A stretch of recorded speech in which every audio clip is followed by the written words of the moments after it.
Доброго вечора. Час новин на АТР. Ви дивитеся «Заман підсумки». В студії Софія Бляєва. Дивіться сьогодні у випуску. Затримання українця у Криму. ФСБ заявила, що впіймала шпигуна, а московський суд його вже заарештував. Хто цей затриманий і реакція України?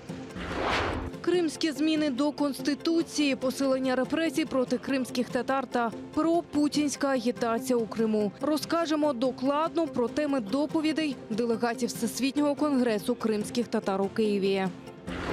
Міжнародний перевізник DHL доставляє вантажі до окупованого Криму. Чому не діють санкції? Розслідування АТР.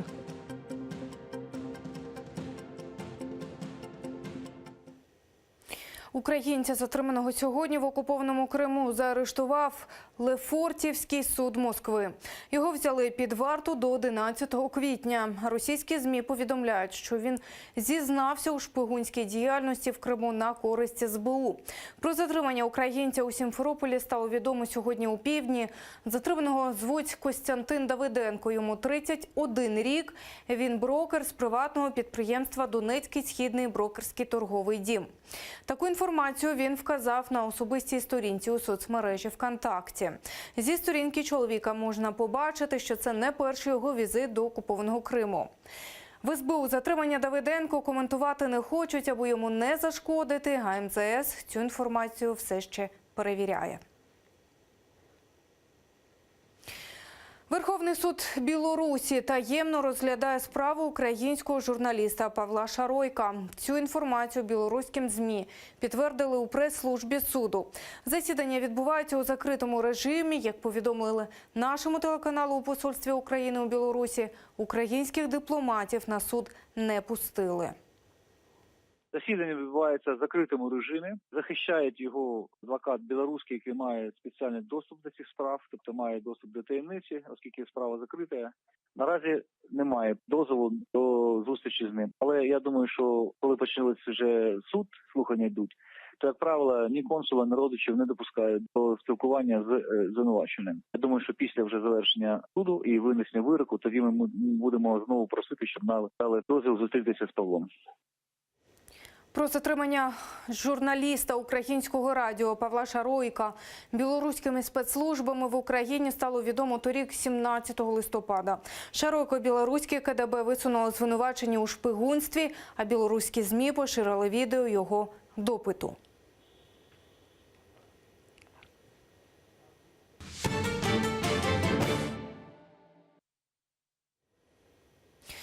Міхеїл Саакашвілі вже у Польщі. Про це повідомив речник Держприкордонслужби Олег Слободян. За його словами, за рішенням суду Саакашвілі перебував в Україні незаконно, а тому його відправили до країни, звідки він прибув з порушенням українського законодавства. Рішення політику вручили представники міграційної служби у супроводі прикордонників і поліцейських в одному зі столичних ресторанів. Під час вручення, каже Слободян, на правоохоронців накинулися невідомі з оточення Саакашвілі, тому прикордонники змушені були застосувати силу. Очевидці повідомляють, що Саакашвілі посадили у мікроавтобус білого кольору і відвезли у аеропорт. Під час виконання процедури на представників Держприкордонслужби та Державної міграційної служби накинулися невідомі з оточення Міхеїла Саакашвілі. Прикордонники змушені були захищатися та застосували силову підтримку. Нагадаємо, що на підставі засідань судів першої та другої інстанції Міхеїл Саакашвілі перебував на території України незаконно, а тому із дотриманням юридичних формальностей був повернутий до країни, звідки свого часу він прибув, порушуючи законодавство України. Прихильники Саакашвілі намагалися не допустити його депортації з України. Вони зібралися в аеропорту Бориспіль. Там зараз перебуває наша Олена Стецюк. Вона розкаже усі деталі. Олена, тобі слово.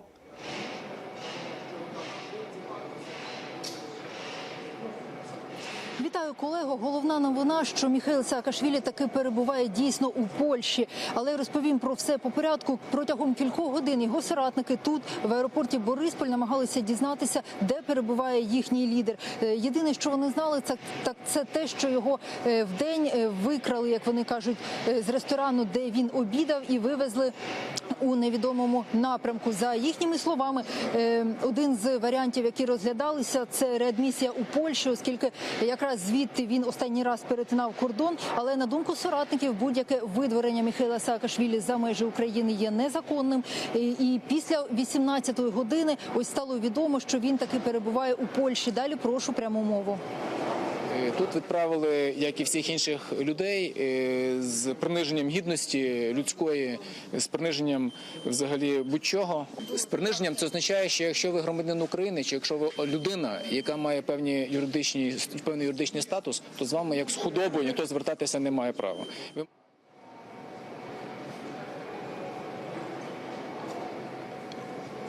Давід Сакварелідзе якраз тут при журналістах зателефонував Міхеїлу Саакашвілі, і той таки підтвердив, що він нині перебуває у Варшаві, якраз прибув туди на літаку, який якраз тут і намагалися дізнатися інформацію. Він вилетів з України у 17:25. Отже, що розповів Міхеїл Саакашвілі, скажу коротко, це те, що після ресторану, за словами Саакашвілі, йому зав'язали очі, посадили у мікроавтобус і далі посадили після цього і відвезли на гвинтокрил.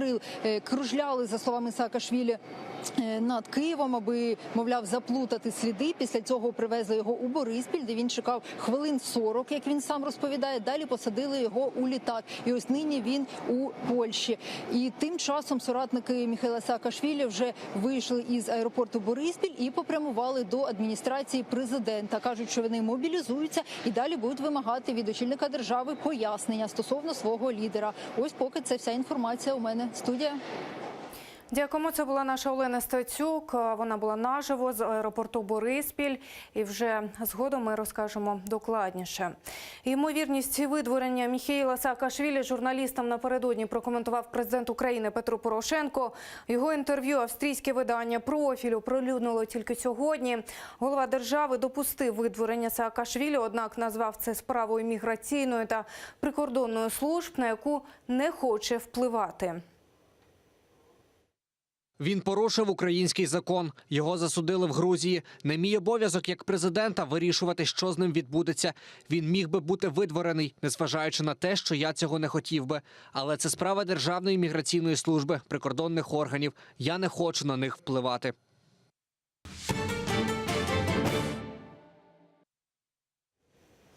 Так зване приєднання Криму до Росії порушує міжнародне право і є незаконним. Про це на допиті заявив член регіонального феодосійського меджлісу Сулейман Кадиров. В окупаційному суді він підтвердив свої слова про те, що Крим – це Україна. Так було, є і буде. Саме за цю фразу, поширену у березні 2016 року у соцмережі, окупанти звинуватили його у сепаратизмі і замаху на територіальну цілісність Росії. Суд щодо Кадирова почався у кінці 2016-го. Сьогодні мали заслухати експертів ФСБ. Під час допиту Сулейман Кадиров заявив, що не визнає своєї провини і вважає, що ця кримінальна справа – реакція спецслужб на його громадянську позицію і правозахисну діяльність. На следующее заседание, которое у нас назначено на 28 число, мы уже перейдем к прениям, где мы уже окончательно подведем итоги того, что происходило в суде, и тех доказательств, которые были представлены.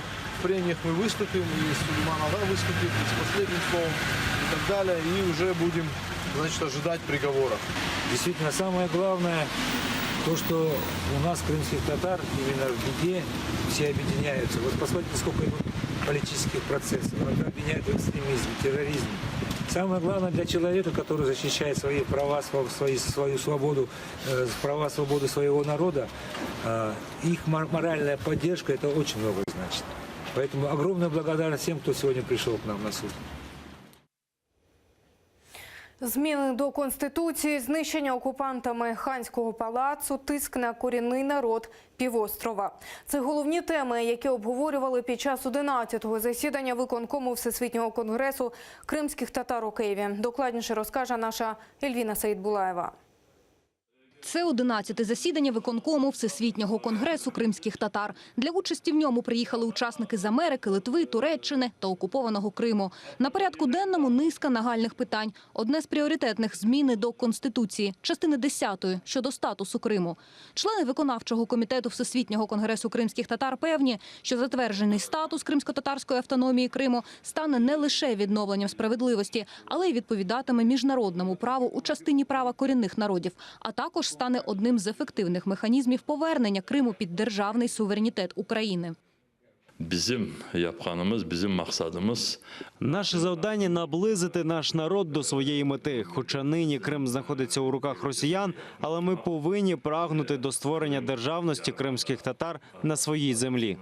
Нині над проєктом змін до Конституції кипить робота. Та по її завершенню організації кримсько-татарської діаспори проведуть консультації з українськими діаспорами в різних країнах світу і звертатимуться до президента, парламенту та Конституційної комісії щодо необхідності внести зміни до основного закону України відносно Автономної Республіки Крим у найкоротші терміни. 226 Після того, як ми отримуємо 226 голосів у Верховній Раді, проект змін до Конституції буде направлено до Конституційного суду. А вже після цього документ потрапить назад до Верховної Ради.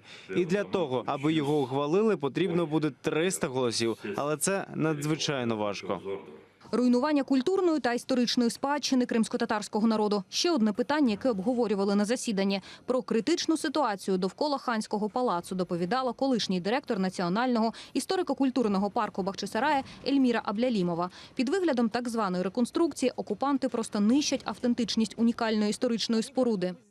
Заливается бетон, применяются современные материалы, применяется армирование, аутентичная, подлинная черепица, балки уничтожены, вывезены и не используются для дальнейшей реставрации. Поэтому то, что там происходит, это не реставрация, это ремонтные работы. Попри міжнародний розголос, зупинити знищення Ханського палацу не вдається. Окупанти ні на що не звертають уваги, і така ситуація викликає крайнє занепокоєння. Керівник Стамбульського Дернеку Джелал Ічтен запропонував відправити до Криму групу експертів, щоб та зробила свій фаховий висновок, до якого дослухався б увесь світ. Потрібно відправити до Криму групу експертів, аби ці фахівці, художники і архітектори підготували доповідь про ситуацію на місці. Ті матеріали, що є в Фейсбуці чи Твіттері, багато користі не принесуть. А от якщо буде підготовлена експертна доповідь, ми зможемо заявити на весь світ про цю проблему і, можливо, врятувати й інші пам'ятки Криму. Кримсько-татарська діаспора Туреччини відправила звернення з проханням врятувати Ханський палац до президента країни Реджеп Таїп Ердогана та міжнародних організацій. Якщо найближчим часом не завадити ситуації, перлину кримсько-татарської історії буде втрачено. У Ханському палаці начебто триває реставрація, але ці реставратори просто нищать усе. Їхнє завдання – це викорінити кримсько-татарську культуру, аби вона навіть не згадувалася у світі. Ситуація на півострові та пропаганда окупантів на підтримку Путіна. Ще одні теми, які обговорювали під час засідання виконкому Конгресу. Делегати, що прибули з окупованого півострова, розповіли, як місцева влада активно агітує за Путіна, закликає йти на вибори та брати участь у роботі виборчих дільниць. Когось заманюють подарунками, когось погрозами. Владимир Владимирович Путин, большое ему спасибо, дай Бог ему здоров'я. Члени виконкому Всесвітнього конгресу кримських татар в черговий раз закликали кримців не ходити на вибори та не вірити кремлівській пропаганді, що лунає звідусіль. Адже вже 4 роки окупаційний режим Криму чинить тиск на кримських татар. Обшуки, арешти, викрадення, вбивства. Ось методи окупаційної влади. Та кримсько-татарський народ не злякати і не покорити. Ельвіна Сейдбулаєва, Омер Баш, Асан Емінов, Заман, АТР. Близько 2 мільйонів рублів зібрано у Криму під час другого етапу кримського марафону, що тривав з кінця грудня минулого року. Про це повідомляє громадське об'єднання «Кримська солідарність». Ці гроші підуть на сплату штрафів учасників одиночних пікетів у Криму. Скільки всього людей долучилися до акції та де збирали гроші – далі в сюжеті. Близько 100 тисяч кримських татар приєдналися до збору грошей у рамках кримського марафону. Другий етап акції активісти оголосили торік, 23 грудня, одразу по закінченню адміністративних судів над учасниками одиночних пікетів. Тоді протягом 2 днів більше 80 людей отримали штрафи за те, що вийшли з плакатами «Кримські татари не терористи». Зібрали у Криму близько 2 мільйонів рублів. Данная сумма уже более чем достаточно для того, чтобы погасить сегодняшние штрафы. Но иллюзий никто не питает. Образовавшийся в таком марафоне фонд, он уйдет просто на покрытие других штрафов, а мы их уже увидели. Пока проходил марафон и проходили суды, появились еще новые штрафы. Долучилися до збору в Туреччині, Литві, Польщі та США. На цьому фото активіст з Індонезії.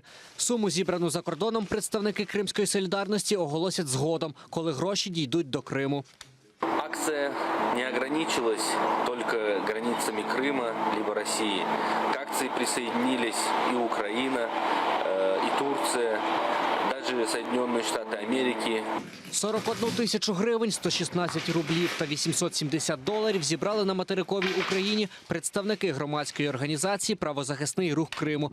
Акцію підтримали близько 10 тисяч людей з Києва, Львова, Одеси та Херсона. Торік, 14 жовтня, більше сотні кримських татар вийшли на одиночні пікети з плакатами «Кримські татари не терористи», «Припиніть репресії проти кримських татар», «Поверніть дітям батьків». Згодом учасників акції оштрафували на суму від 10 до 15 тисяч рублів.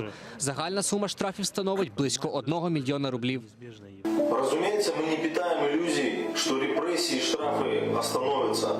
Но мы увидели, что наш джемат, наш народ живой, и он готов отозваться на любые проблемы народа в Крыму. Оплачувати штрафи активісти збираються після закінчення апеляційних судів, які нині тривають в окупованому Криму. Сплачують штрафи 10-рублевими монетами. Це символізує єдність проти окупанта та ускладнює підрахунок.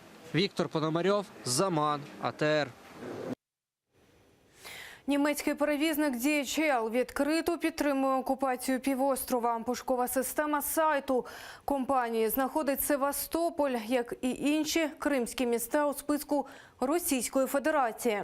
Як бізнес заробляє на анексії і кому вигідний неукраїнський Крим? Далі в сюжеті. DHL – міжнародна компанія-перевізник з майже піввіковим досвідом роботи. Має 350 тисяч представництв в 220 країнах світу, у тому числі й в Україні. Щоправда, Крим для німецької компанії чомусь став російським регіоном. Принаймні так півострів сортує пошукова система. На сайті перевізника у розділі реєстрації в Україні не знаходимо ні Севастополя, ні Керчі, ні будь-якого іншого міста анексованого півострова. Першими це помітили в Громадській раді безпеки і написали до МЗС відкритого листа. Вимагають розібратись, як так сталося, що одна компанія може одночасно і гроші в Україні заробляти, і порушувати її конституцію. На європейському континенті, зрештою, розміняти Україну, цілісність України на такий собі мир, щоб далі просто, і так, як би мовити, жити, як наче цього і немає, в принципі, торгувати, там, займатися бізнесом і просто, щоб мир уже устав від України. В Міністерстві закордонних справ про ситуацію з DHL поки не чули. Однак визнають, мають клопіт з подібними випадками. Все частіше Крим видають частиною Росії. В атласах і дитячих книжках. Вжити заходів щодо компаній, які працюють в обхід міжнародних санкцій, обіцяють в представництві президента в Автономній Республіці Крим. Що касається компанії перевозчика, немецкого перевозчика DHL. На самом деле он на своем официальном сайте разместил информацию, что временно оккупированный Симферополь, Севастополь являются частью России. Эти факти зафіксовані, буде соответствующая реакція. В українському представництві DHL цю ситуацію не коментують. У кол-центрі телеканалу АТР заявили, що будь-якими питаннями щодо пересилки пошти до Криму займається російський офіс у Москві. Там підтвердили, кримські міста дійсно компетенція російського представництва. Симферополь – это DHL России, да. Если DHL Украины не дает возможности отправить грузы и документы в Симферополь, значит отправить туда из Украины нельзя. Мы можем это сделать только в случае, если оплачивает доставку в Симферополь ваш получатель заранее. DHL – не перша компанія у світі, яка заплуталась із Кримом. Подібної помилки свого часу припускалась Coca-Cola, Google, ВКонтакті, служба новин CNN, МТС Україна і навіть ФІФА. Більшість таких справ закінчувались публічними вибаченнями і до карти України повертали Крим. Інша справа, якщо йдеться про вигоду для Росії. Для таких випадків будують складні фінансові і юридичні схеми. Когда есть бизнес-интересы, когда, как я уже говорил, подстраиваются документы, либо, скажем, для бизнес-партнера неизвестно о том, что та фирма, которая заключает договор, оказывается перерегистрировано или измененное юридическое лицо ради того, чтобы продолжать работу, и до конца они не осознают, что это непосредственная торговля уже с Крымом или на территории оккупированного Крыма. Крим забрали в України. Про це говорять європейські політики вищого ешелону, засуджують і висловлюють глибоку стурбованість. На практиці такі компанії, як DHL, анексії півострова не помічають. З успіхом заробляють на півострові гроші, занурюючи Крим ще глибше в руський мір. Тетяна Сулій, Заман, АТР. Це всі новини на цю годину. Далі на АТР в гостях студії програми «Ахшам». Голова Меджлісу Рефат Чубаров. Не пропустіть і залишайтеся з АТР.